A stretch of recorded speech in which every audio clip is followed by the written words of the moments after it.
that front. I want to talk about Marcus Rashford, though, now. How about his future? Because he's spoken publicly about his desire to play with Lamine Yamal and with Barcelona. Seems as though they're looking at other options in that position, though. Yeah, unfortunately for Marcus Rashford, he's not at the top of Barcelona's list with regards to potential incomings this summer in terms of wingers. He's on a list, but he's not near the top of the list. One player that we know that Barcelona are getting close to is the 19-year-old right winger from FC Copenhagen. He's only a youngster. Rooney Bagaji is his name. It's a £2 million deal, so it's not an expensive deal. However, whilst he is a right winger and they are looking to strengthen in that position, he's not their only target. Their number one target this summer is Nico Williams, someone who they've been keeping an eye on for some time. He's an outstanding player. He's got this release clause, which is around £55 million.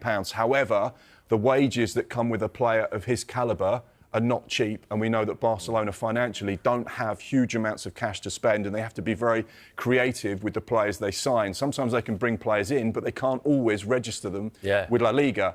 So they have to have La Liga on side to get deals over the line, and that means they have to be clever. It also means they can't spend huge amounts of money on players, hence why they may be interested in Marcus Rashford, but his wages would be a problem, and the fact that he's still got 3 years left on his current deal. But he was speaking over the course of the weekend with that Spanish YouTuber ex-buyer saying, I'd love to play with Lamine Yamal.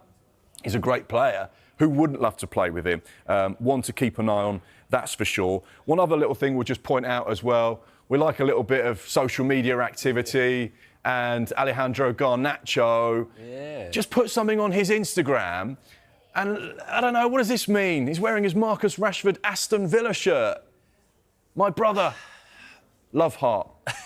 What's he saying there? Well, I mean, he's saying that he doesn't mind annoying the fans because they're not going to enjoy that, are they? Well, a current Manchester United player wearing an Aston Villa top.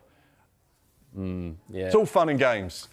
Well, I don't think everyone will see it that way, sadly. It gives us something to talk about. How about Arsenal? We mentioned Nico Williams before, and Arsenal were linked with him for quite a while. That seems to have gone cold. It seems to be Barcelona possibly for him.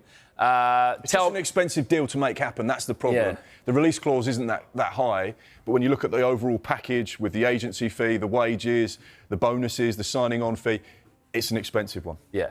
There's another player, though, that Arsenal have been linked with for even longer. Now, tell me Arsenal are close to completing their first signing of the summer.